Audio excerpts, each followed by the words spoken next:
Sejumlah emak-emak pendukung Dr. Tifa mengancam akan bermalam di Polda Metro Jaya jika tersangka kasus ijazah Jokowi Tifauzia Tiasuma alias Dr. Tifa tersebut tak keluar lagi seusai menjalani pemeriksaan pada Kamis 13 November 2025 hari ini. Mereka juga dikepung aparat dan terus berteriak akan berada di Polda Metro Jaya sampai Dr. Tifa keluar.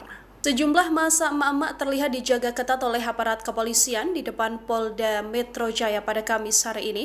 Mereka pun terus meneriakkan dukungan untuk Dr. Tifa yang tengah diperiksa atas kasus ijazah Jokowi. Dukungan dari emak-emak ini tak hanya datang untuk Dr. Tifa, beberapa simpatisan juga mendukung ketiga tersangka yang hari ini diperiksa, yakni Dr. Tifa, Rismon Sianipar, dan juga Roy Suryo. Aksi dukungan emak-emak ini dilakukan dengan cara yang tak biasa. Mereka download Tribun X sekarang, menghadirkan lokal menjadi Indonesia.